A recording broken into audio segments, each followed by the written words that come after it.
please, when you're done reviewing, either throw it in your fireplace or throw it back in your, do something.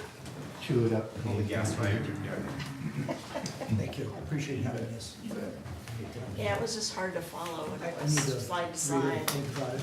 Yeah, it'd be easier to. Okay, John, is that enough for you? Slightly file under protest. Did you say the confidential part is labeled confidential? It is, it is. I get a protest.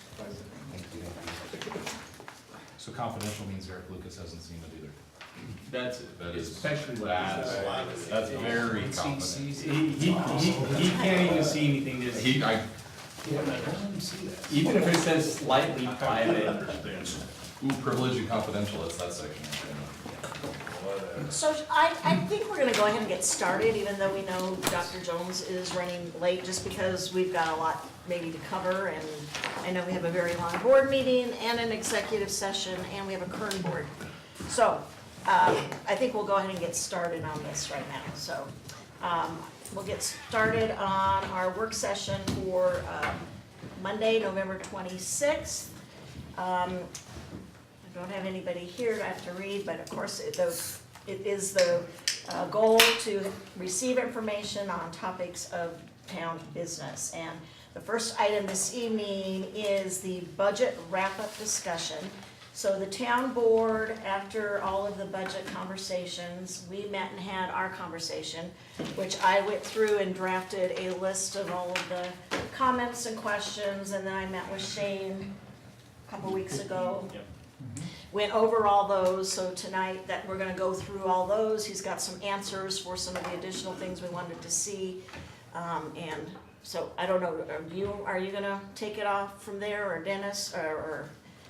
Yeah, I'm happy to just kind of take the lead here, Mayor, and I'd Okay. say, obviously, if anybody on the board just fire questions. I don't want to read the memo to you. I think that the first question that the mayor posed to me is, the board was kind of questioning whether or not we should prioritize spending $750,000 to widen 392 from Monroe County Road 5 to 17th Street.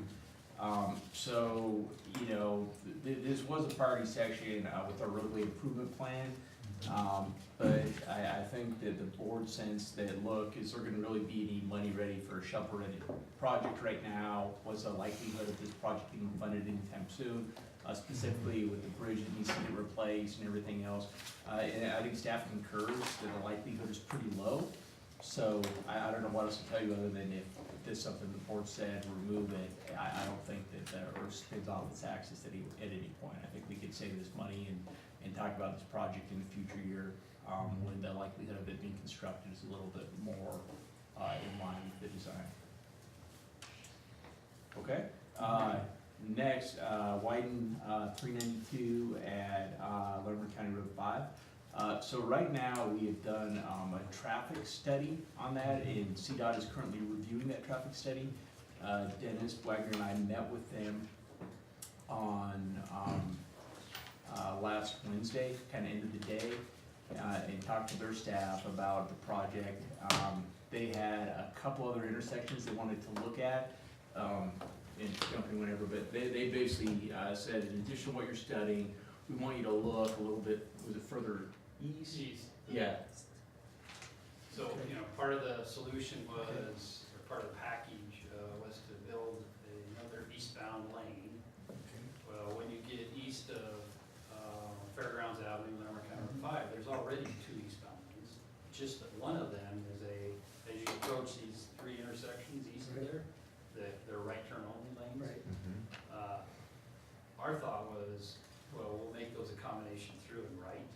So now you have 2 through lanes, and if you're gonna turn right, you turn on the outside. They want us to include in the study, existing right turn movement counts at those intersections, because if you make those combination through and right, you may impact the right turns. I don't anticipate that, especially for 2 out of the 3 intersections, because there's very few right turns there. I don't know, as Parkway is obviously gonna be the most right turn movements. Yeah, I could see a problem there, and I guess the study is smarter than my anecdotal evidence, but even coming here tonight, I could see how that could back up trying to turn right, heading east at Highland Meadows. Yeah, and so, Especially, you know, cars are racing through at 55 and 65, trying to merge into that. I use that that lane to accelerate to just get into traffic. I would say that if it does become reality and that becomes a combination through and right, people that make that right turn, if they start experiencing delays, I mean, people that wanna go through and they experience delays by somebody that wants to make a right turn, slowing down, they'll get in the other lane Right. sooner before they get to the intersection. Right. I don't, CDOT wants us to study it, and so I sent an email to our consultant and told them what CDOT wants, and I'm gonna get feedback from them. So they committed to us because they've already reviewed our study so far. They committed to turn around when we've studied these new intersections. They said they can review everything within a week and get us comments back to let us know. Yeah, so we're, trying to, you know, show the boards really, and the community really wants to happen. So they said they'd turn that over in a week. After that though, then we started our design work. So we actually have to design it. So that would take, I think, on our end, 2-3 months at least. For that big a scope project, it's gonna take several months, I think. Several months. The actual design, Yeah. I think it's gonna take, I would guess, probably 4 to 6. Okay. Do we have this? 26 months. Just for the design? Months, so, yeah. So, I think if we get started on that, I'll get that feedback from CDOT pretty quickly on the survey, get the design going right away. And then after we've done that, CDOT's review is gonna probably take a while. We can obviously stay on them and encourage them to turn around those comments, but I think, you know, maybe a fall next year start would be that'd be pretty quick, right? That'd be probably the earliest, yeah. If we have all the studies complete, why does the design take 4 to 6 months? It's a pretty major project, because if you think about the westbound lane, we're adding an entire westbound lane on the north side of the highway. So you've got to go out and do all this geotechnical study. We've got to acquire some right-of-way from the Ager property. And then you have to get through CDOT's reviews. They're sticklers about a lot of stuff. And their standards are pretty high. So it's a pretty significant design to add an entire lane. and you'll have, so that'll be 2 westbound lanes and a right turn at 5? No, that's a combination through and right at 5. Will it have a big load or whatever you call it, stack lane? The right turn lane, can it start pretty far back? Or? Yeah, I'm thinking it starts back at the existing Highland Meadows Ptarmigan entrance, because there's an accel lane there, I believe. Okay. Just make that a combination accel and through lane. I guess anybody going straight, if they stop at the light, that'll stop all the right turn lane Yeah. people. You know, when they did the traffic counts, and I was surprised, I thought there were more right turn movements than there were. Yeah. It's the through people headed to over I-25 or to I-25, or it's the predominant number, so. I mean, you could build a separate right turn lane in addition to the dedicated through lane, but that's not what FHU suggested would be the thing to do for a reasonable amount of money. What did you say was the best case scenario for starting construction? I think next fall is Fall pretty 19 aggressive, fall 19. would be our It best case is scenario, pretty. Which best is case earlier scenario. than we were talking about design in 19 and 20 Well, we're talking about We were design in some 19, construction maybe construction in and 20, so this would be a little bit faster as I CDOT think comes it- through. That's right. Gotcha. That's true. And I would say that, you know, initially we thought with FHU's original estimates, we thought this was gonna be a lot less expensive, I know. but they designed it with asphalt. And when Dennis caught that and said, no, CDOT requires concrete, our cost jumped by double. Yeah. Right. So, anyway, so right now, we're looking at, for budget number, 1.75 million. I don't think there's any way that we're gonna spend near that, because again, with a fall best case scenario start, we're just, you know, we'll spend a few $100,000, and then most of the project would get carried into 2020. But I would, you know, know, I think the best budgetary thing to do is to just carry the whole number in the budget. If we want to do, Right. you know, we can just carry over next year in 2020, whatever amount of the project hasn't been expended. Does that money have to get budgeted, other than the engineering of it? Does it need to get budgeted in 2019? Well, I would suggest that we do budget it, because if, you know, I wouldn't want to not be able to do the projects. We said, oh geez, we don't have the number. I'm just telling the board that I'm fairly confident we're going to spend 1.75 million on this improvement next year. I just don't think we would get started early enough. Does this money come out of the Capital improvement fund. road impact fee, or Yeah, is it it one comes the out, same? it comes out of the capital fund. Could it come from the road impact fee? Seems like it's eligible because you're adding capacity and state highways are included in our road impact fees. I think so. Right, but remember, you know, out of that same fund, we're gonna reimburse the developer for Harmony Road. That they would be reimbursing, possibly on other, I didn't wanna say other big roads because they're set in front of the board, but there could be other projects too that the town would be reimbursing out of that same fund. This is pretty important, I think. Oh, absolutely. What about Larimer County? I mean, they have got, I can't imagine they're not willing to participate in this. I'd be surprised if they would. Yeah, I think that it's right there, it's a town road, isn't it? I don't think it's. County Road 5. Have 392 annexed, I don't think it's annexed east of Fairgrounds. It's not. I don't think so. So like we're, again, I'm talking about anything on the agenda tonight, but it's not annexed at least to like 32E? Oh, you're talking about 5? Yeah. 392. 5. Oh, 5 is annexed from 392 to 32 Yep, and beyond, north. okay, Mm. yeah, cause, I had brought that up when I met with. Let's change the name then. Well, with, Linda Hoffman, I brought that up to her, cause I think the board suggested that before. And she said, look, it's annexing to the town, it's not a county road, so. Wonk, wonk. They can't help, Well, and they may not want to. that's right. There's a difference.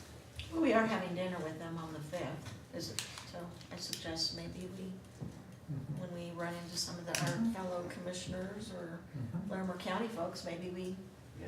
tell them, we've got this important project, it seems like maybe Larimer County should be a participant. My guess is a lot of people using that highway work in Larimer County. Or when they attend events at the ranch, I mean, that County Road 5, Right. especially Mm-hmm. north of 392, that down the hill and up the hill is really bad. Mhm. I know that's not what we're talking about, but I look at it kind of as a big, all put together. It's a regional. Okay, Just a- so, I mean, the board understands, that project, 1.75 million is about what we think it would run, and And that's for everything, design and the Yeah. actual construction. that's our estimate right now, yes, ma'am. We have the road itself at 1.5, and we added another 250,000 for kind of the design, engineering side of things. / concrete instead of asphalt. Well, the slash concrete is the 1.5 or instead of like 500,000. Right. Okay, the third, Dr. Jones, hello, how are you? Thank you. My apologies for being tardy. The third project that came up is kind of the highway 257 straightening. And so I talked to Dennis about it, and he forwarded it to FHE, which is kind of our traffic engineer consultant. And I think it'd be easier, Dennis, for you to just kind of talk about, you know, we're just trying to figure out, what are we measuring here? Like, we need to probably do a study to see, you know, what questions are we gonna ask, make sure we're asking the right questions to produce the result we're looking for. Yeah, so last Wednesday, Elliot at FHU sent this to me. And he's proposing that if you're going to do this, you start out and in phase 1, he lists some tasks, and I'll just go through them quickly here. Task 1 is roadway data collection. So you just look at the existing roads, in other words, pavement thicknesses, widths, right-of-way, stuff like that, lane configurations. task 2 is an important one. He calls it a key part of this analysis, and it's traffic patterns. And this part of the tasks would be to obtain origin and destination information. So you study where people are coming from and where they're going, and then you use that data to estimate whether, if this County Road 19 became state highway and traded for State Highway 257 north of 392, just how much traffic would you reduce through town here? I think that's important. I think that's probably a lot of the motive here, and Yeah, well, it's really a key question. We wouldn't want to go through all this effort and then see that only 5% of traffic was actually converting there, and we just spent millions of dollars for. And how do they do that? There's 2 ways that he mentioned. One is you use cell phone data to track the movement of vehicles, and when you pick them up into your range, where they come from, and then track them until they go out of the study area. Another deal is a high-speed cameras where they record and match license plate numbers at specified locations. And again, they tell where you came from, where you entered this study area, and where you exited. And task 3 will be traffic diversion.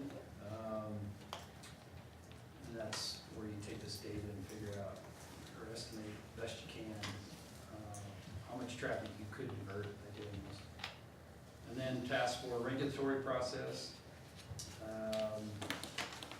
That's with CDOT, Will County, Severance, because they're all stakeholders in this thing. And then task 5 is the documentation and coordination, where they put all this together in a report. This, he estimates, would cost $50,000 to $65,000.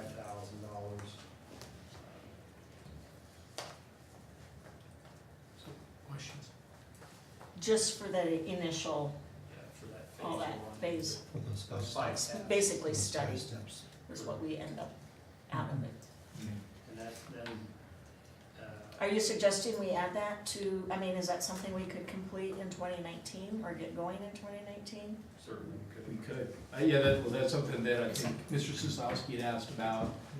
So, yeah, we're telling you the board wanted to get underway on that. We think that $65,000 is a good budget number to put in to get that started in 2019. Well, we just took out 750. Right, we can afford it. So I think, But we might be adding 1.5 million. well, that's true. 1.75, yeah. But not in 2019, it's gonna probably be spread out, Well, right. right? It's gonna be in the 19 budget though. Yeah, As we say, we're in budget. it would be probably in the budget, I just don't think it would be. Oh, you're gonna put the whole amount? Well, we could put whatever amount the board directed, if you wanted to, well, I'm just saying, I think that the If for some best reason. practice would be to budget the entire amount. Okay. Again, if things happen quicker than we anticipated, we have a chance to keep going, I don't wanna have the whole amount. Right, I just think that the odds of us expending that amount are yeah, extremely Okay. low. So this would be $65,000. And do you guys have any questions about the means, the study, why would we do that, concerns about that? Yeah, just on the one point where I think it was phase 3 or so, where it was, if you made this change, how much traffic would be diverted or follow the revised routing? And I guess one question is, just taking it at what the traffic flow is, origin, destination. The other is if someday, in fact, you designate that as the truck route, how much truck traffic That's is currently in that intersection? How much truck traffic is currently turning left to come through town and head up 257? Because if in fact, if I pray real hard and we have no trucks coming down Main Street, that may change the conclusion of how much traffic would continue straight, and you're not allowing them to turn left. So if we just at least measure how much truck traffic is in that intersection as well, we can get a sense of how much we could or would be redirected if we if we put a load limit on Main Street. So might say it's a 7 or 8% reduction in traffic, but majority of that is truck traffic. That's a different picture. Yeah. Right. So Dennis, do you think with the study that we could break out, like single-family vehicle versus heavy truck? It seems like with the camera method, you could, because you can see what the vehicle is. Cell phone, I don't think you can. It's a No, cell phone, probably cell not. phone. You don't know if a truck driver has a cell phone or soccer ball. Yeah, I'm retired, I'll go sit in the intersection in my car. Yeah. Thank you, I mean, David. So, Yeah, because I'm just guessing, we're probably not gonna reduce traffic on 392 through Main Street a whole lot. Even a 10% reduction would be significant, but especially if it's truck traffic, that's gonna make a little difference to our downtown. right, and so we're clear, so if we go through this whole study, Yeah. and it's a, geez, there's a benefit here, 25% reduction, whatever that is, it's not gonna be as simple as just redesignating 19. I think it's gonna be taking 19 and bringing it up to CDOT specs, Right. width, Absolutely. thickness, all that stuff, so, Sure. you know, it'd be, It's shoulders, I know, is the big thing, especially when you get north of Hollister Lake and the number 2 ditch. That's where Johnny had talked about it, needs the 8-foot shoulders or something like that in order to be highway Yeah, compliant. right. It would be millions of dollars, and the two neighborhoods there now, there are some complaints about truck traffic vibration already. But I'd like to make the assumption that if we brought it up to CDOT standards, that might actually be reduced. Well, maybe when it's new, but over I can time. tell you Okay. that over the years, we've had complaints Okay. downtown. Trucks going through are vibrating businesses. Then when CDOT did their most recent overlay, which was about 5 years ago, of course, that smoothed out the pavement and those complaints went away. Cosmetic thing. But as It's a your short term. pavement ages and you Yeah. get cracks again and things move around and Mhm. trucks are hitting that, you'll hear that complaint. Christie, the DDA weighed in on it. I know when Dan Stelz was here that one night, and he said that, boy, they don't want to reduce the auto traffic Right. through downtown. Right. They're afraid business is going to dry up. So is that, we're talking about just trucks, if we do this whole bypass idea? I think we don't know, do we? Yeah, I mean, I don't We- think, the because I don't think we definitions could that we actually don't ever know. say, no trucks can go No, we downtown. can't say that. We're hoping we provide an Right. alternative, better route that they would just Mhm. automatically, instinctively themselves take a different route. And hopefully it would be trucks and not vehicles thinking that same thing. But that's Yeah. the gamble you do take, right? Well, but it's, Because- again, straight in 257, we're just talking a couple blocks, and so I think best case scenario is we move the unwanted traffic out of downtown, that is just driving through, and make the people who actually wanna go downtown and shop, make it a more pleasant experience, because there's less truck Right. traffic and stuff on there. And I've heard, I don't know how accurate it is, that many of the trucking companies have to stay on a state highway depending on what their cargo is. Mhm. So part of the thinking, I think, is that if it's 257 is straightened, then maybe the trucks would, because of convenience, not have to make two turns, but also because of their liability insurance, if that's really true, would go straight. If you're hauling something in a big truck, I can imagine the last thing you wanna do is turn left and go through Main Street. Oh, yeah. And then turn right, trying to head Right. back north. Right. And, I mean, that little jog is not easy. So basically though, tonight, we just need a kind of a consensus if we wanna add that into the budget, or That's right. you would put what, the 55 or the 65? 65. 65, just to make sure. And that, phase 1 would be done, how long is that? How, will that take a whole year to do? No, it shouldn't take a whole year, I'm guessing 3 months or something like that. Oh, I like this. and then we'd be able to come back and see. So is everybody in favor of adding that to the budget? Yeah.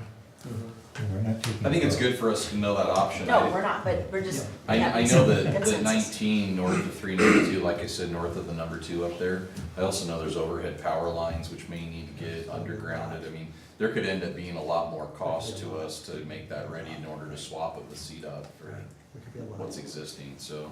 Yep, so, and thanks, Mayor, so whatever the board consensus is tonight, there's no vote, but it'll be represented in the final budget for adoption for the board in 2 Yeah. weeks. Okay. So far, we've had, it seemed like a general consensus on removing the County Road 5 to 7 2016, widening on 392, and a consensus to add back in the $1.75 million to improve the intersection at County Road 5 and 392.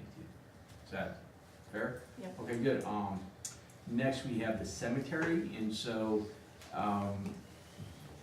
backing up a little bit, so the town did a master plan in 2013 at the time because there were so many phases and it was gonna be fairly expensive to do. I think the board at that time, took the approach that, look, we're gonna, every other year, we're gonna go and we're gonna make different improvements. We're gonna kind of stair step this down. And so in 2014, the town did the irrigation. In 2016, the streetscape and archway. And then the 18 project was supposed to improve the parking lot, but as you'll recall, the bids came in so high, as staff recommended, that we just kind of shelve it and put it back out to bid in 2019, when maybe get a little bit more competitive bids. So the board, when you saw that site plan, you said, well, hold on a second, we don't think we like this parking plan here, we want more information. And so what staff is requesting is, we request that we leave the requested amount in the 2019 budget. We will come back in early 2019, give the board an update both on, this was kind of the 2013 master plan, this is what we've done, and then also review the site plan with you as well as the overflow parking, because there is some overflow parking that wasn't really shown on that map, but there is kind of some planned overflow parking, so we can review that with the board, and you can say that's a good plan, or if you say no, we don't like it at all, we certainly don't have to spend the money. I would just hate to give you that presentation in February, March, you say that's great, and we're gonna do it, well, now we're gonna do it in 2020, because, you know, we didn't budget for it. So that's our request, if you're okay with that, to just keep it in the budget. Shane, I'm confused, because I thought the budget originally contained a fairly, I don't have a fairly big number related to a broader project, putting in an oval and angled parking, a fairly major project. Well, it was That was phase 450,000. 3 Yep. of the 2013 design? Yes. I think the fence was part of another phase. And water or irrigation. There was irrigation earlier. Yeah. That was a 14 budget. I guess the only reaction is, I believe when the board discussed this, there was some concern that not everyone was really buying into the design. And I guess what I'm hearing you say now is go ahead and budget as if we were going to do as designed, but in fact, we're gonna redesign it? No, I'm not saying that, I'm saying that we would like to, include in 2019, we would like to, because the board had questions on the master plan, kind of the history of that and where we were, and also didn't feel comfortable with the parking, so I think it'd just be staff presenting more information on the plan that we've outlined. Yeah, I think that bringing it back and having a work session, the history of where that was, where they, you know, what we've done to fulfill that plan to date, and then how we arrived at what they presented to us now, and take our feedback into consideration and see how or if we need to modify it. But if we chose to go forward with something, whether it's the original plan or some modification, we're still gonna need a line item in the budget. That's why I believe there's the request to just kind of keep that number in there for safekeeping. It doesn't mean we gotta spend it. It doesn't mean we even have to spend it. If we still don't like something after we have that work session, we can just say, we're not doing it. Or, you know, or we're waiting till, you know, 20 something to come back. Yeah, and I just needed to hear when I heard that two of you had been a master plan previously, that looked different, I just needed to know why that changed. You know, what's the rationale for it, why is this better than what was proposed before? And So, It has not changed. When I got here, I took the same It was plan still that we had. I arrived in 15. And that was the same, that was the plan that was Okay. adopted in late 13 or 14. So the plan itself has not changed. We've just taken that document and continued to phase in. Just spread it out. Yep. yeah, but the parking hasn't changed from. well, I don't know what the Well, I don't master, did the master plan have, it probably would outline what the parking looked like. It would have probably just It outlined. gave just a Yeah, I don't think it. It had the will. oval look Okay. and Yeah. just a I'm good. kind of a schematic design of what it would look like. Well, I support that idea. My concern is we're not looking at the whole package again, and I know we're getting so late in the year. But, you know, what does that 1.75 do to the capital improvement budget?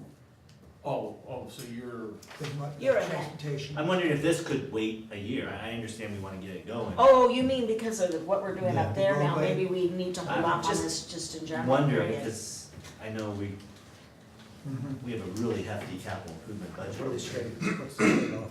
What's the trade-off? And by adding 1.75, I mean, we know we have the money, but what does that do to the total as we add these projects and remove one, but add? I know this isn't an addition, I get that, but just throwing that out there. Well, I guess I had the same sort of sensitivity, because when we were going through that as a board discussing it, I did feel like we were probably saying remove or delay some things here because there's some other stuff we think are higher priority. This is nice, but it's, to my mind, not as high a priority as stuff we've already talked about, County Road 5, kind of 7 we haven't even talked about yet. But I'm sort of feeling like you are, Miles, that if we don't wanna have an over enlarged CapEx budget, so. Maybe this is important. I mean, we've been out there for events where the parking is pretty ugly, so maybe I was gonna just add to think about, the reason I think to do this portion. And if you look at the larger plan, you start to begin to work west. Right. And aesthetically pleasing as you sit today, the west is grass, it's green, it's watered. You could push off the future items for a while if you chose. The current, as proposed, this phase 3 is dirt. When the roundabout came in, they removed all the irrigation where the old baseball field used to be.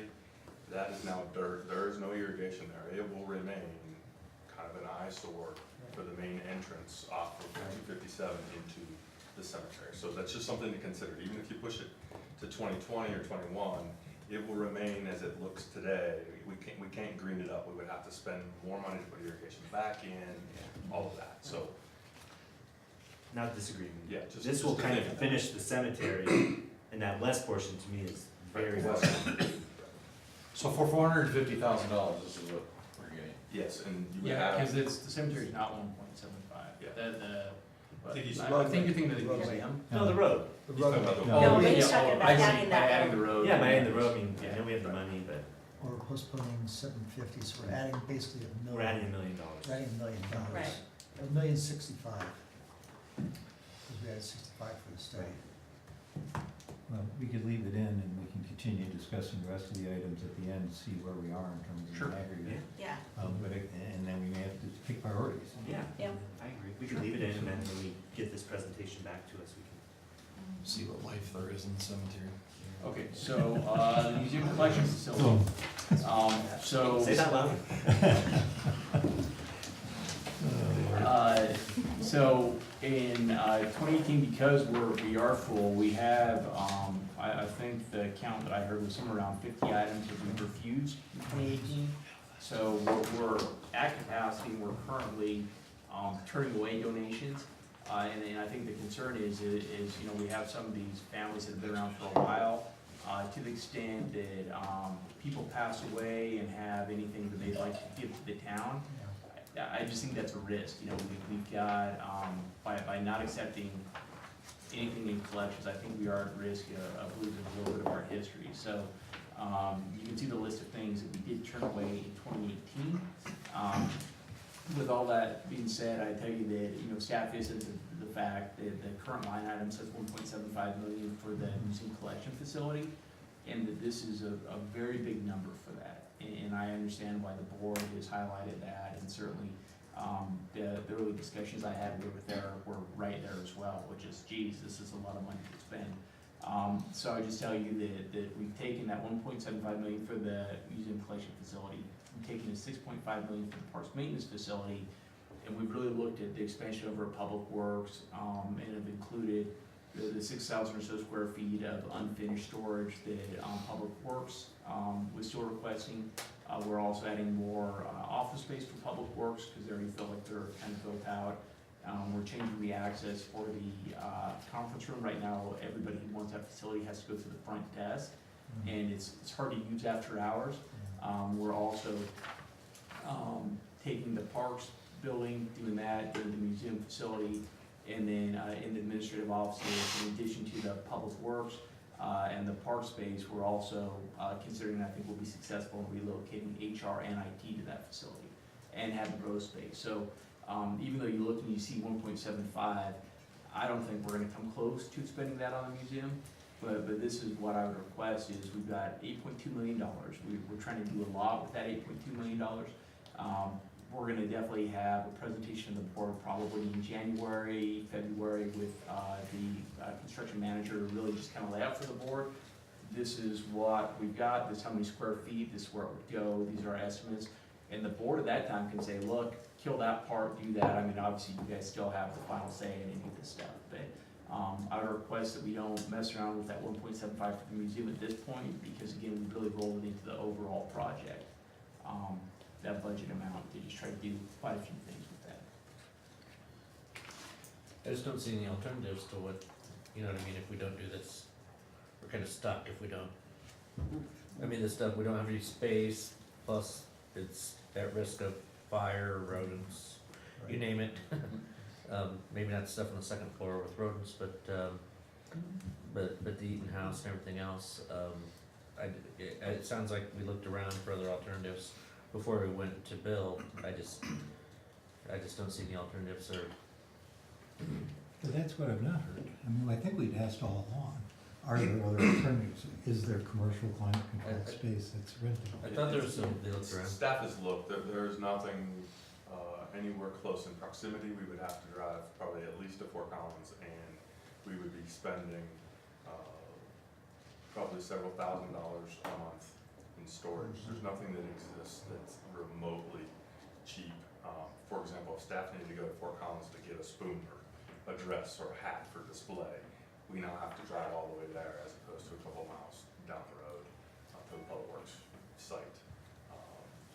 And as Shane said, the original number was to put it out down the valley. There was no infrastructure out there. Here, we're literally talking about a bare bones shell building, no FF&E. Staff knows that in order for us to take the next best step for to protect our what we currently have and to be able to collect more as it comes in, we need a safe site to put it in Windsor. I think we're, not to throw a number out there, I'm guessing we're at least down to the $1 million mark, or if not less, and that has allowed us to add in the additional room for HR and IT and the Public Works items that they're in dire need of as well. So The two upgrades, the two things that have to happen on this facility that don't happen elsewhere, one is fire suppression. We can't have a wet system. You know, water going in and all your collectibles is just so much damage as the fire you're trying to prevent. And so we're gonna have an upgraded fire suppression system there. And then we'll have just the climate control aspects of it.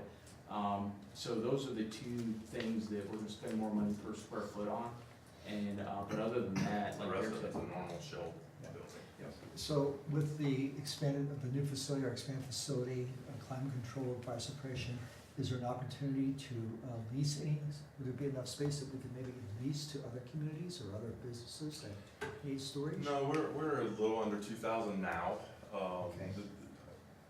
If we were to build the ideal space for Windsor at total build out of our population, we're probably talking 10,000 square foot. This is 5. Okay.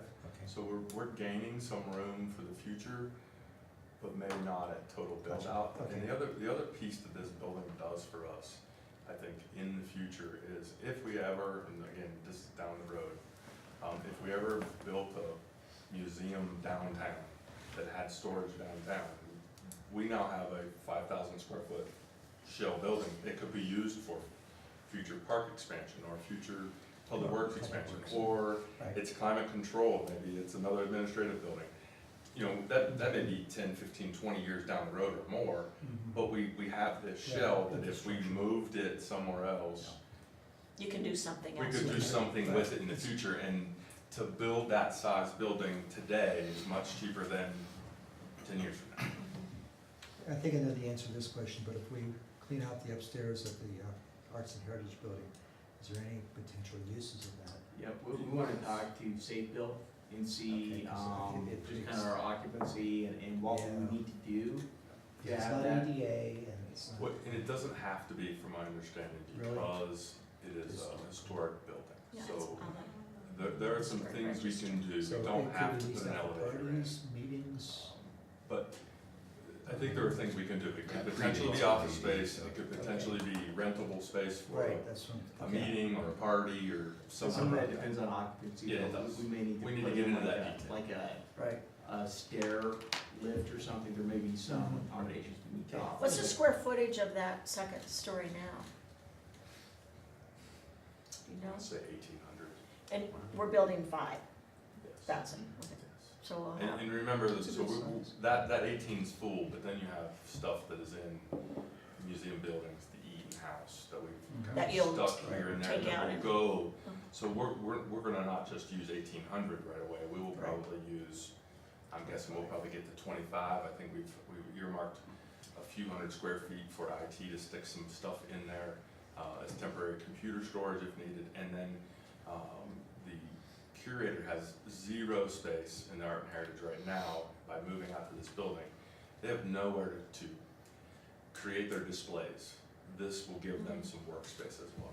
Right, and I would, in the early discussions with Eric, my preference was, let's knock down the finish as much as possible, let's see whatever we can do to save on those costs, but I don't wanna skip on the 5,000 square feet, cause I'm feeling we're gonna go into it pretty quick.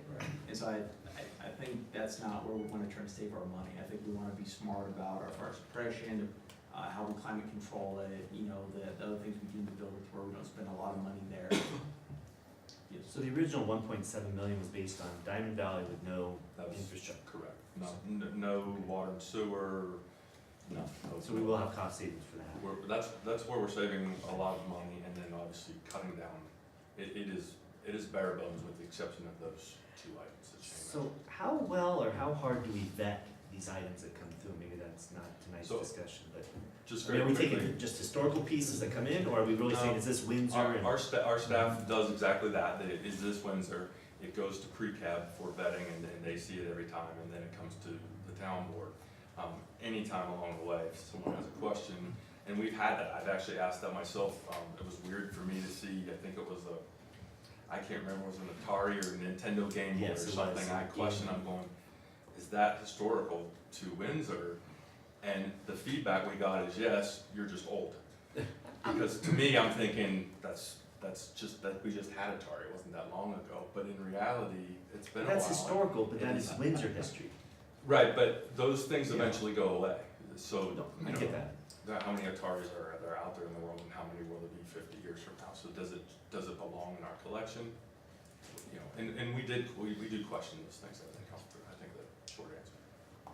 can you remind me of so if this stays in our budget and we approve, will it be completed in 2019?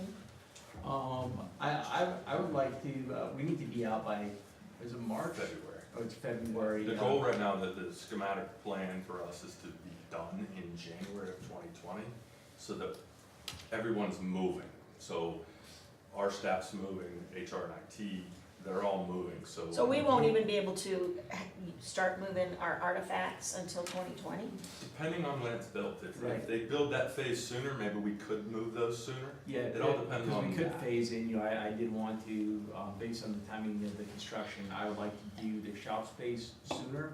So I think a big part of our move and timing is getting all of our equipment over, whereas the office spaces are a little bit easier to move. So I mean, really, my goal is to just kind of have them down to kind of punch list by the end of 2020. I'd like to be all but done. I'm sorry, 19.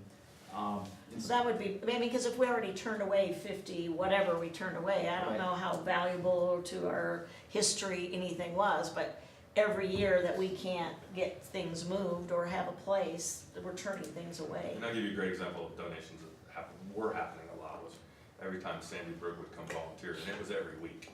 She was bringing something, almost every week from her family collection, and we were saying no. I saw implement equipment, is somebody bringing a tractor?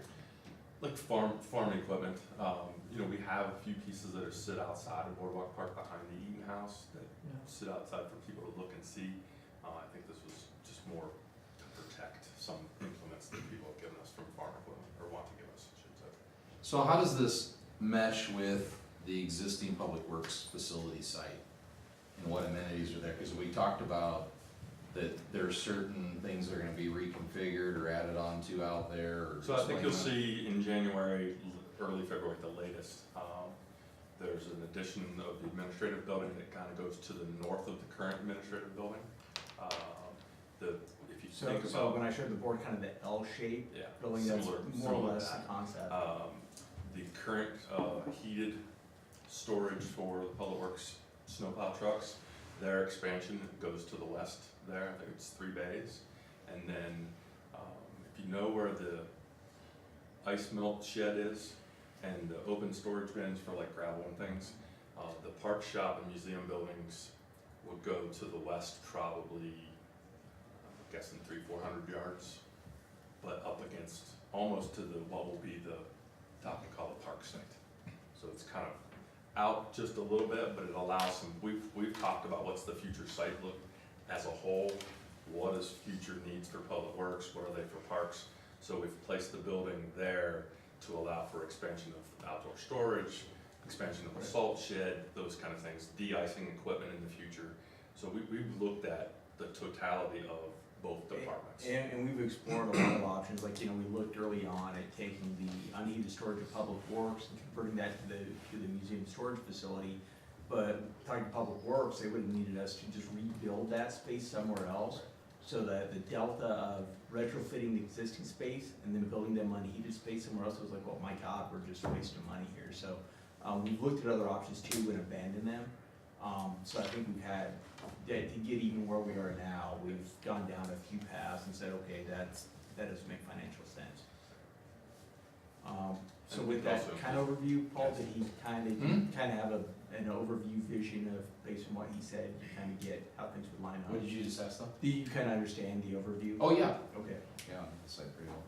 And how does, I mean, Public Works is okay with all this invasion of all, Yeah, of we've been- their facility, of adding I all think, these things? I mean, is Terry it- Walker has been intimately involved, he's been at every meeting.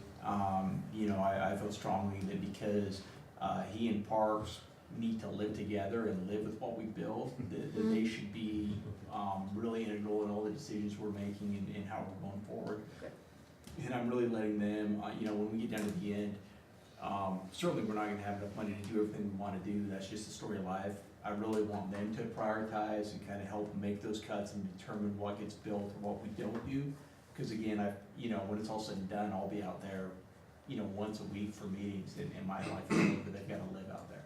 So, yeah, Public Works has been really involved there. And again, we are adding, office space for them, we are going to address the, conference room issues they've had, and we are adding 3 bays for unheated storage, so that's gonna free up actually a lot of their heated storage right now.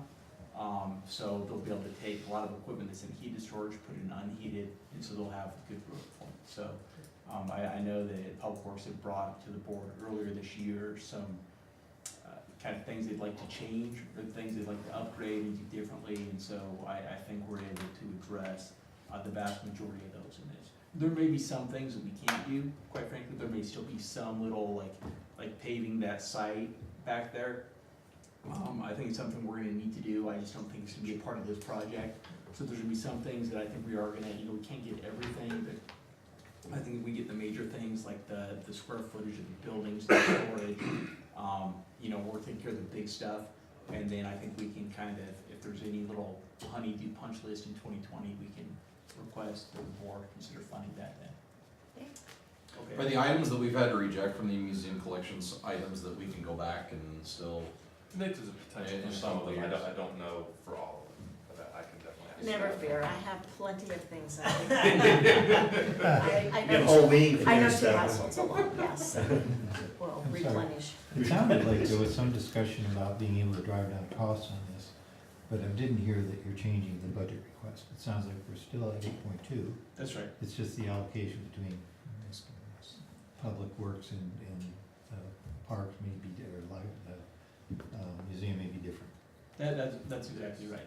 So, with the budget amount, you know, there were basically just 2 things listed. There was the park Yeah. shop and there was the museum.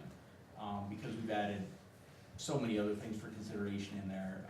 Yeah, I would request that we look at 8.2 million holistically for the whole program. You still may come in under that though, when it's all said and done, We maybe. we certainly could, and again, we will be back in front of the board in January, February, and at that time, Mr. Soslowski, if you look at what's presented and said, well, you know, or the board of the whole, geez, we're spending too much money.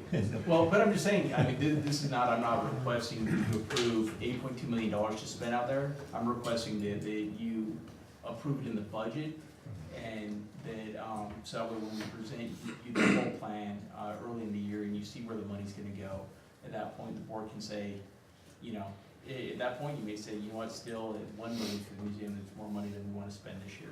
And So what are we looking at in January or February? Is it architectural renderings? Is it? Yes. With costs. And the architectural stuff is a part of that 8.25?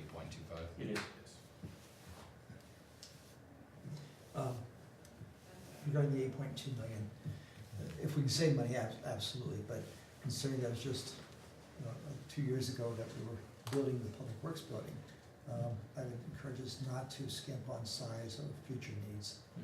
It's cheaper to do it now than come back 2 more years from now and say we have to expand, so, yeah, conservative, but also plan for the So future. in this 8.2, since you mentioned that, Ken, is this addressing some of those items that Public Works identified to us after the completion of this that were insufficient and some things that needed upgraded? So that It 8.2 absolutely will is. cover Yeah, getting those and completed? again, I don't think everything, like they said, they wanted the site paved. I agree it needs to be paved. I don't know that we're gonna get that in this budget.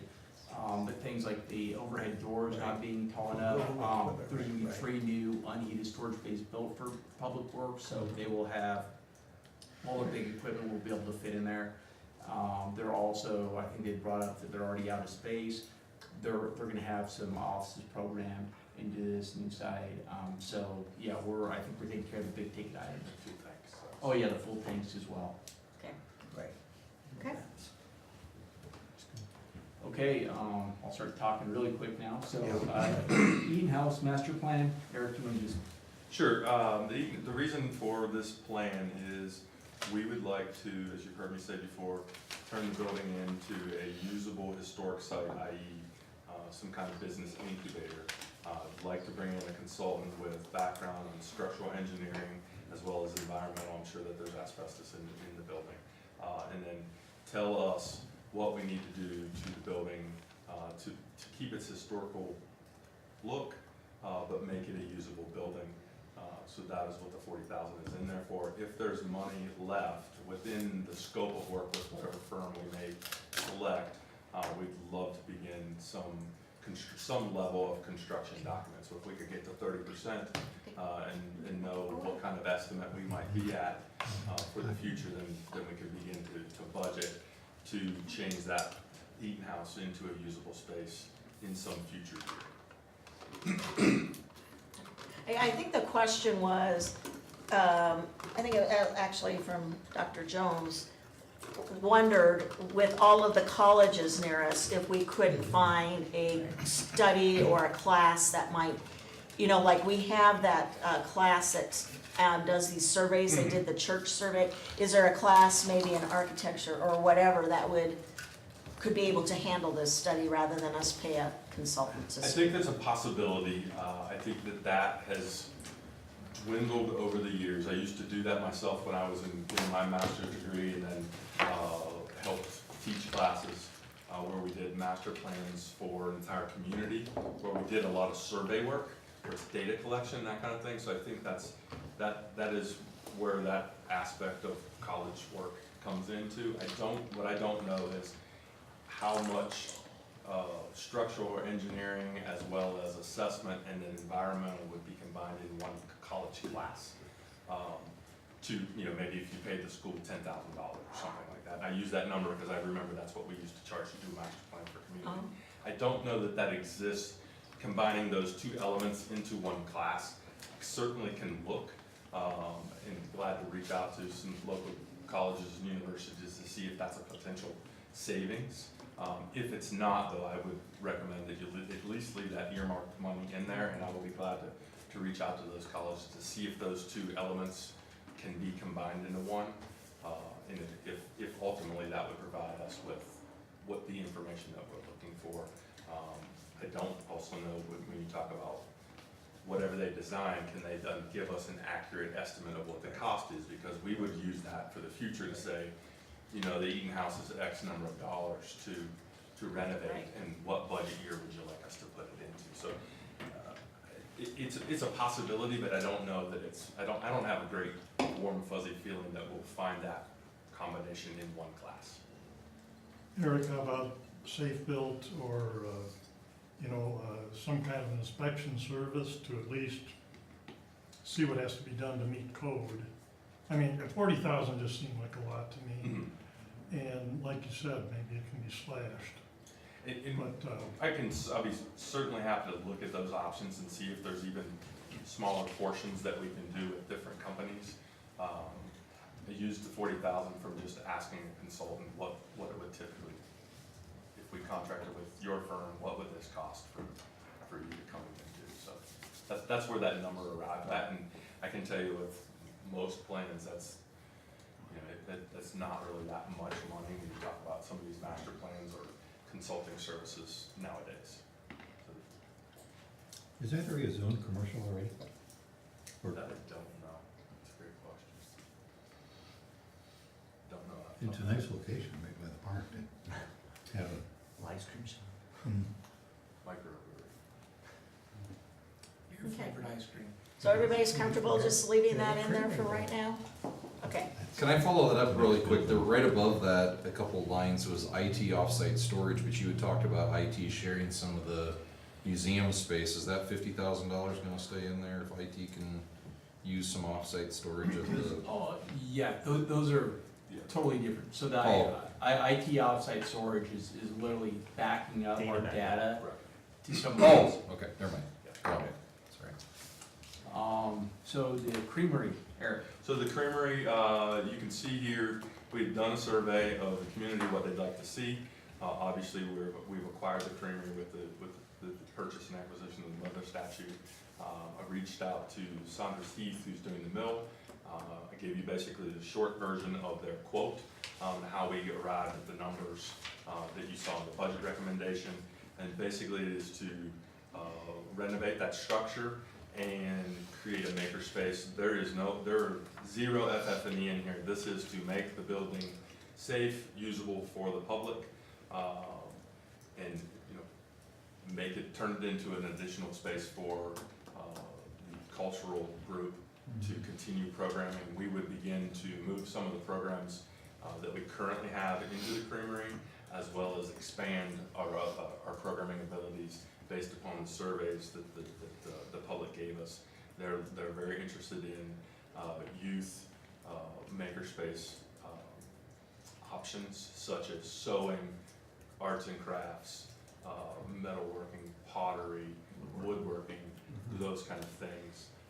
So I think that it really was a makerspace for all people, but there'll be program time and then unprogrammed time. So if Ian's wife wanted to come in and use the place for some of her side work that she's doing on making cards, she could come in there and draw or teach a class or use a 3D printer or something like that that may be in the building in the future.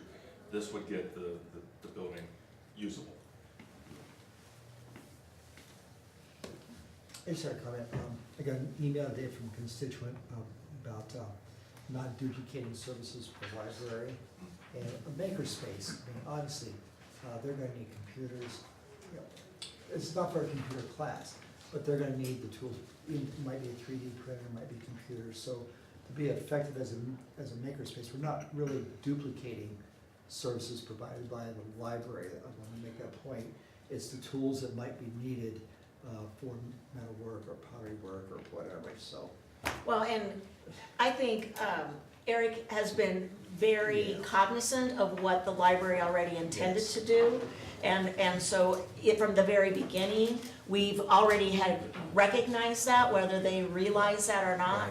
we recognized what they were doing, and we intentionally went really in a different direction. Right. Because we understand that, and we, are not Exactly. duplicating Right. anything at all. They might not have been exactly right here as part of the conversation, but I know that you were lots of part of that whole feasibility study and understanding what they intended to do. Yes. And so there is no duplication there, absolutely. Okay, and so feedback from the board, is this something that, you're okay keeping in, or? Okay, so, Mayor, or is everybody okay keeping this in? Is everybody okay with that number? Well, again, I brought up, I thought it was a lot of money, but, Yeah. I mean, we don't have too many options. It has to, something has to be done to it. It's a mess. And we either scrape the building and just use that space for something else, or we fix it up, so. My question is it even gonna look like the Creamery building after $300,000 goes into it? Yes. Because, Well, I think they also wanna maintain some of the historical significance. Correct. Because I think could be some opportunity to, I don't know that if it could be on the National Register. I don't know that it would be on National Register, but you're absolutely correct. The keeping of in the bricks, the exterior bricks, many of them are fine to continue to be used. There are some we'll have to match to make them look the same. There was a window that was boarded up at some point that's, I think, facing east. But yes, the structural look of the building would remain the same. Some decisions we might have to make is like roof line. It's a flat roof right now. Do we want it pitched? Do we not? I don't know that. it's an important location too. Well, and I just think the town, because we're about ready to take possession, once we do, what's our obligation? Yeah. Probably to keep it going, right? We don't want it to get worse on our Yeah, watch. we shouldn't have taken it if we didn't wanna Right, manage it, take care of it. maintain a certain quality for the town. And then finally, the Whibbit. I'm gonna go to the restroom. So, Are we just old? Are we just old? no, the. Somebody talking? One of the things, and Shane has it in his memo, I think one of the things that I'm very cognizant of, with, yeah, and on a total side note, and I'll be very quick. I used to hunt in Bertie, North Carolina, where those peanuts are from, and shoot deer in those fields. Those are delicious peanuts, you should all try. Yeah. So, sorry for the sidetrack, but. Where were we again? The Whibbit? The Whibbit. The Whibbit. I'm very cognizant Losing the of the misdirection. fact that recreation activities typically are subsidized by general fund. And very, very well aware of trying to get cost neutral, if not, make some elements of programming, cost positive, so that we're generating revenue to pay for other programs that will never make revenue. Aquatics is typically and historically a loser for any community in the country, financially. Yeah, we're not We- saying that swimmers are losers. Yes, no, I'm not saying financially, thank you for the clarification. We have an element and an amenity that many communities are envious of, and that is a lake, a swim beach, and we have the opportunity, and why the Whibbit is in there, is an additional draw to downtown, to bring businesses, or to bring people to our businesses and in our community, and also generate revenue that I believe within a few years will make the aquatics portion that sits in our general fund, not the rec center, I'm talking about Chimney Park Pool in the lake, at the very least cost neutral, but I truly believe it will generate money to offset our dependence on the aquatic side of the general fund. We've spoken to about 12 of the owners of the Whibbit nationwide. Our cost estimates in terms of number of people that will come and use the Whibbit, they believe is extremely conservative and low. They've said that they've paid the Whibbit off in 2 years, it has a 10-year lifespan, meaning we would be generating positive funds beyond the cost of the Whibbit itself, the capital cost, for 8 years or so. And that's why it's in there. I think we have an amenity that is already drawing people to Windsor, but we don't capitalize on when they're here, we're not getting money out of their pocketbook. And I believe that the Whibbit will do that, and that's why it's in the budget in terms of request. But for me, it wasn't necessarily the cost. There was a couple other things. One is, I do believe it will be a huge thing that folks will wanna come to, but we already have folks who tell me all the time, there's a lot of things that go on at Boardwalk Park, but I never can go because you have so many outsiders that come to things and crowd the park that our own locals are starting to feel like they can't, they don't belong, they can't, it's too crowded, they don't participate. And I don't wanna say too much, but I believe we have a private entity who plans to do some kind of something similar, and so I'm not sure why we would wanna create our own when maybe we've got something like that potentially coming. How's it work?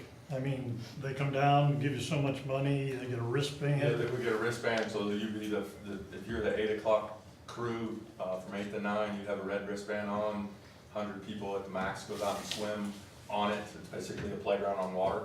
We have it lifeguarded out there.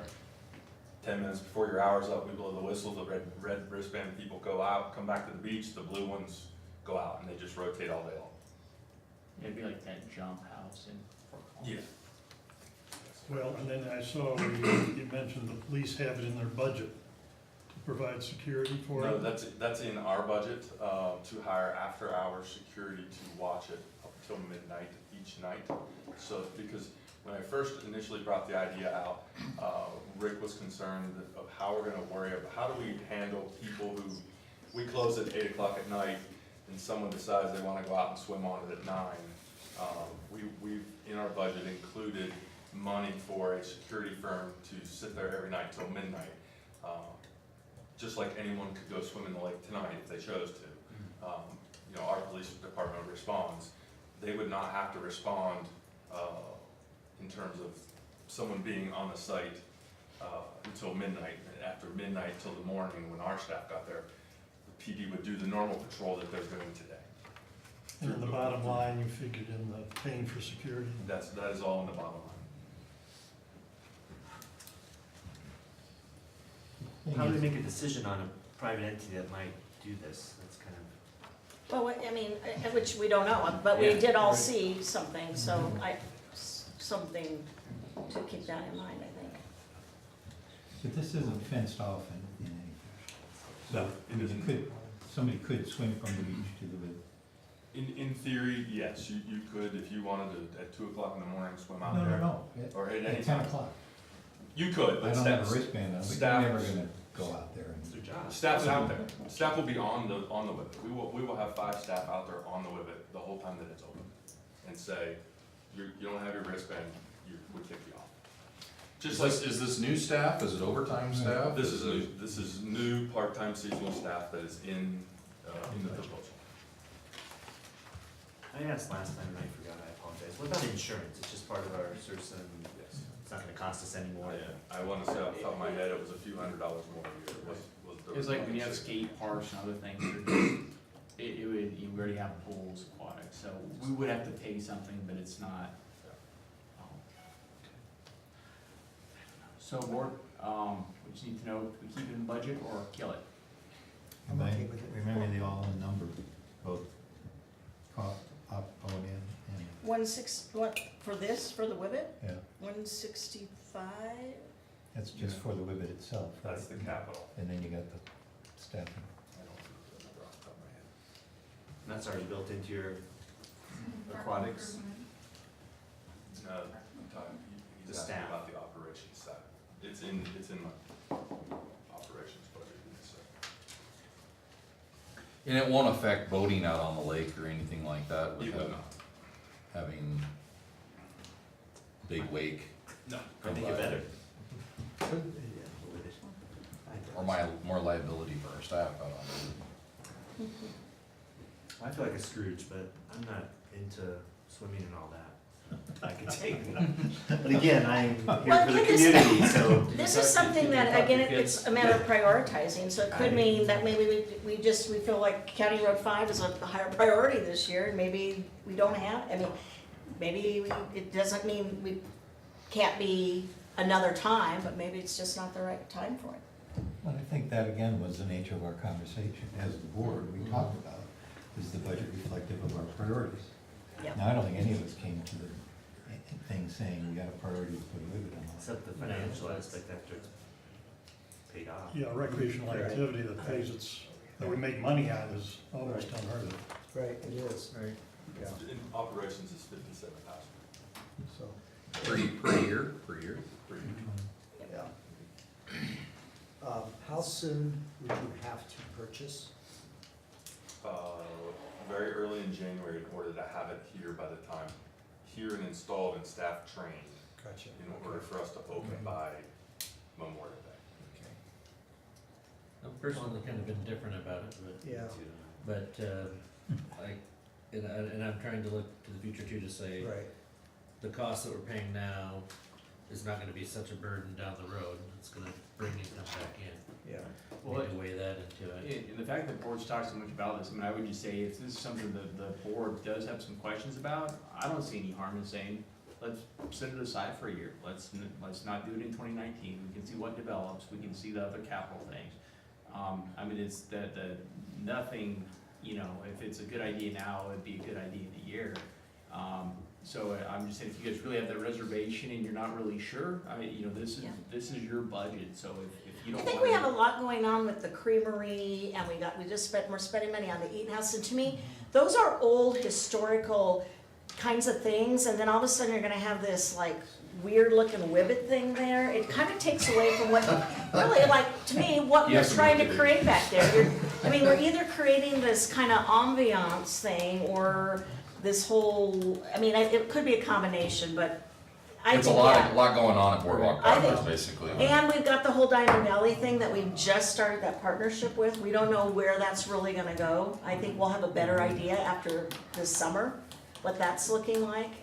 Right, It's just something for the kids to do those on the other flip side of it. Yeah, right. I'm okay with, Well, but we also spent, Yeah, no. that's why we spent $13 million to add the Right. addition to the rec center.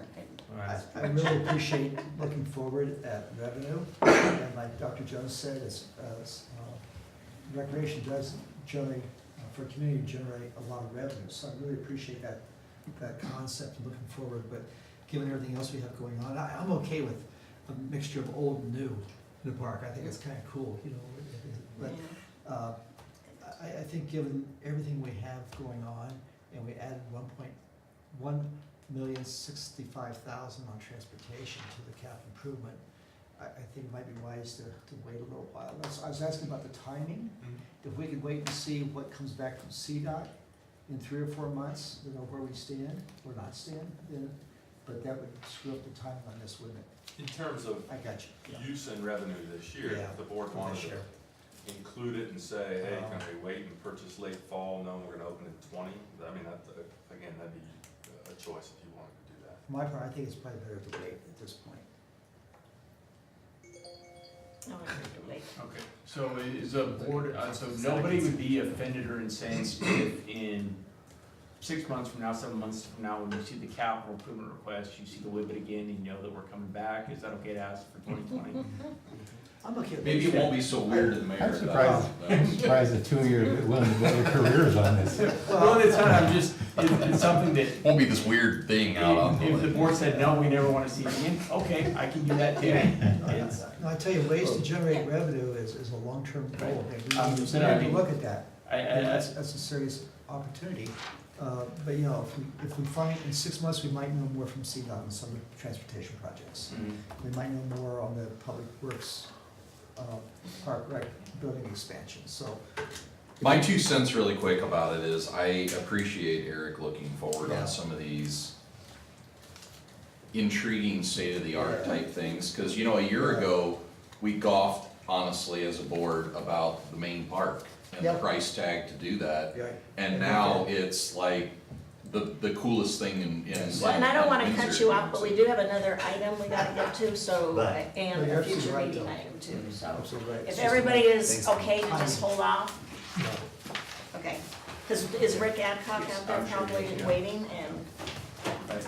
Yeah, the loneliest playground structure on the planet is the other, park playground structure. If you look at Main Park, the other one, it looks so sad and lonely now. You've got 30 little kids perennially skipping school and playing on the new.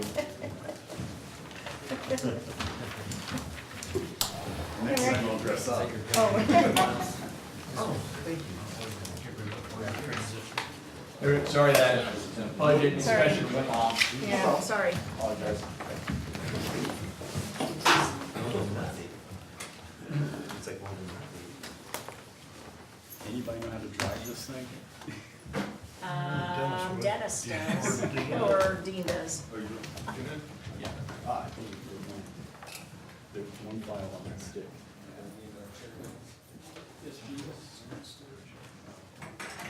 Every time I go by that park, I look, and that was like, I haven't seen it on it yet. Pretty cool.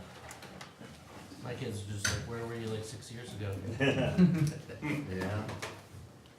Same with the pool, rec center pool, right? Where was that? Peanuts. Those are deer peanuts. The ones that look like droppings from your hunting trip? That's why they grow so good, right? Deer use the fields. I wanna see. Oh, yeah, came from my friend. Did you bring these back or? Same thing. Yeah. Peanut brittle? Yeah, you know, they have their 250-year anniversary, and Chrissy sent them. Yeah. So he must have just sent that as a package back to us. That was very nice. Stir fry. I don't think I sent him, I didn't send him anything in his package, did I? Sorry, Mr. The mayor of Windsor, Don't look too much North Carolina, Oh, really? for their 120th anniversary. I didn't have to go further. So to clarify my position on it, because I know.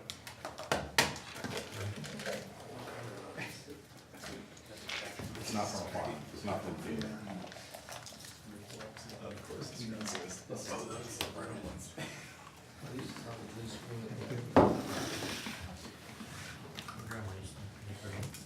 once we get it up, Okay, how much time?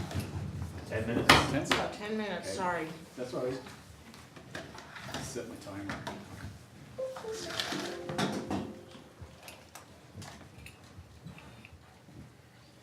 So, last time I was here, I'll start, I know what the first two slides say. Last time I was here, I think we were just introducing Keith Meyer from Vitesco Construction Services, and 15-person firm in Fort Collins, manages projects all around the northern Front Range. And so since then, Keith helped us lead or do a procurement for both a contractor and an engineer. And we've been running what's called our Stage 2 design build process. And we've invited Dennis and John to join us, and they've been able to do that a few times. We actually, as a result of that, have produced the technical memorandum. And you guys have a copy of this. I think it was emailed last week. Oh, good. Install updates. I didn't get it. No. All right. Rick, So, yeah, I don't think were we you, got, the technical memorandum, were you talking about that John and I got? yeah, well, you were on the email. Not the board. Correct, exactly. Yeah, Dennis and John got it. oh, So, okay. I'm like, so basically the team is now 8 consultants. We've got a couple of others too that are one-person shows, but Vitesco is our project manager. As a result of our RFP process, we had 3 shortlisted contractors, 3 shortlisted engineers. We chose Maltz and Dewberry to work together. Maltz actually has their Northern Colorado headquarters in Windsor. You probably know that. Piper Jaffray is our financial advisor. Kutak Rock, helping us with commercial agreements, and then the water resource engineers and the water resource attorneys. So it's about 24 people in total that are touching this project with us right now. So we've got quite a bit going.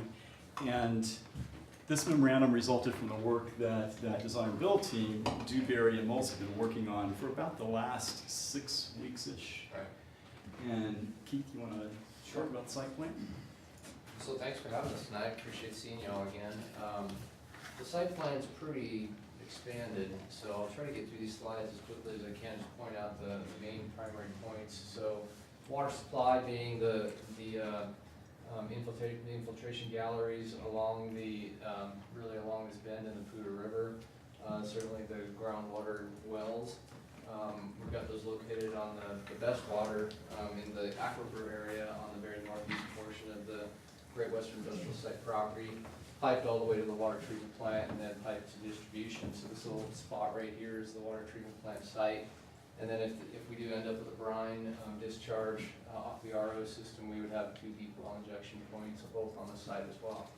So, the raw water coming in, deep well, the river infiltration galleries, and then the Whitney ditch, and then the water coming out, the distribution system. We've got a couple of options, maybe working with Dennis here, and then maybe one up north. But overall, that's the way the site plan is coming together, just in a very, very high level format. And then we've got 3 slides that go through the process flow diagram. Trust me, we're not gonna stick on it, but just to show you what's coming together. Well, first, the site plan. That's about 7 acres that we got, that Keith was just showing you, and then basically we've got one 3 MGD unit right there, that square with the small squares in it, and then we've shown that we can put another there for expansion. But you've got pretty much everything you need to run that plant contained here, except for those supply and disposal wells that we talked about. Okay, the PFDs. Process flow diagrams, so these are pretty involved. So again, we have raw water sources coming into the plant, a lot of measuring of raw water quality, turbidity, pH, etc. We have anti-scalant units for the filtration system, and then also coagulants, so in this case alum and ferric, so 2 different coagulant types coming into the plant, through strainers, cartridge filters, then on into the microfiltration process. So right now it's envisioned that a portion of the year the water could be treated with microfilters, and a portion of the year, depending on water quality, would be through RO skids. So we've got 2 systems essentially side by side that can either work in tandem in a series, or work again during varying times of the year depending on water quality. But if we could switch to the microfiltration, of course, that's gonna lower the cost of treatment substantially. If we could bring in better water to blend with the water we have, we could potentially get rid of the RO completely. So I just put that out there for you guys to think about if that's a possibility. But right now, we're trying to get as much microfiltration to lower the cost as we can, and that's in the design. Right. And the microfiltration and really the RO will prove themselves through piloting. It's really the only thing we can do is, depending on the raw water quality we have, we'll pilot both technologies, and then at that time we'll be able to determine exactly what the right one is. Finishing the water, funny thing, you have to, RO, as you probably know from doing tours, it's very, very clean water, it's hyper clean water. And so you actually have to remineralize the water, so that's what calcium chloride's doing. Then we still have to add hypochlorite, so chlorine to have residual per CDPHE standards, sodium bicarbonate, and which is corrosion control in the distribution system, and fluoride to meet the rest of the water quality requirements. Then we're pumping out the distribution system. So sorry I went through that pretty quickly. If you have any questions, Probably I all can one. answer them. Hey, But- just one on that microfiltration bank that you had up there, how much water would that handle as it's designed here? 3 mg. That has 3 as well? Yeah. So that's a part of the treatment train, right? So it's just something that it would go through everything, then heat the RO filtration, or if you just pull the valve and not take through RO, it's the same volume. Correct. And how much we can do, like a month a year, we think? Right now, a couple months a year, yeah, Months. on the microfiltration system.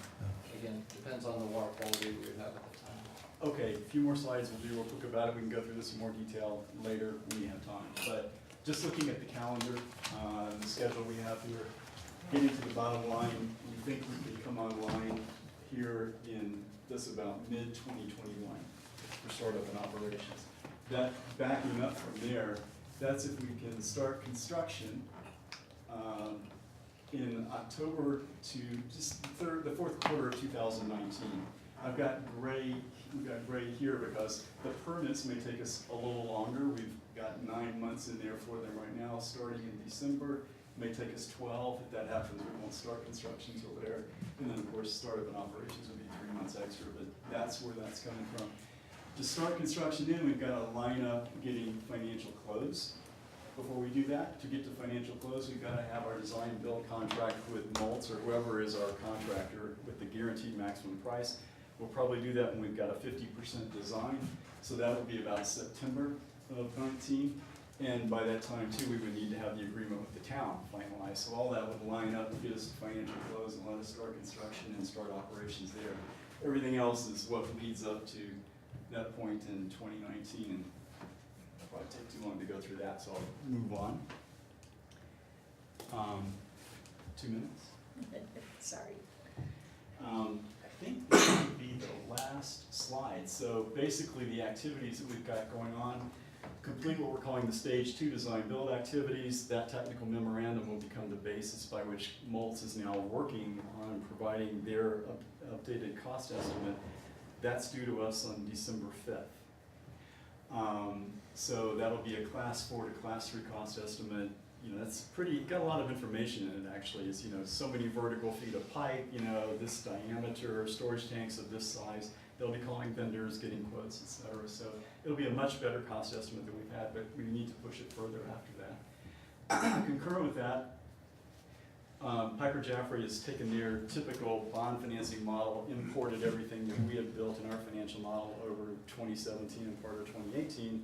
That's all working now. We've been working with Dean a couple of months ago and Stantec to try to get information so we could make sure that we were aligning our results with a framework that generally matches your framework, so you'd recognize it and be able to compare the costs, basically, because it's, we just want to make sure it comes out, you know, so that it looks familiar to you guys. If we did a typical project finance, it would come out in a different way.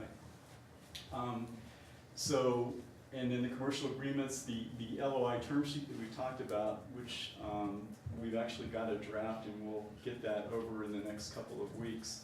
But that would be, that's the next generation, and it would have about 4 pages of legal elements of the LOI, and then probably 6 to 8 pages of more detailed terms. A lot of that coming off of what we've gotten out of this design build activity. And then some attachments, something like this, sources and uses of funds, things like that. So that's something that we would hope to be working with your team on between, say, December, the first, second week of December and on into January, so that we could keep on that schedule that we just showed. And I think that'll do, oh, last but not least, I showed you this back in May, this trumpet diagram. And just wanted to show you where we are on that, because we're gonna get a price back from the contractor. It's based on a 10% design. They're gonna put contingencies in there. So don't stop breathing and don't have a heart attack when you see the number, because it's gonna come down, but it's gonna be higher than you want it to be, but that's the way it works. So we're at about a 10% design, which typically in this sort of process, that means, you know, they got contingencies to the upside of 25%, to the downside of 15 or so. We're gonna have to march this to about a 50% design before we get a GMP contracted with Moltz, and that's what we think we'll have about September. So just, that's where we are right now with what will come in from this exercise, where we'll get a cost on December 5th. So when are we gonna see cost estimates, Rick? December 5th. December 4th, Don't so have we a heart will see attack. something. Yeah, but this is expectations management, or whatever they are.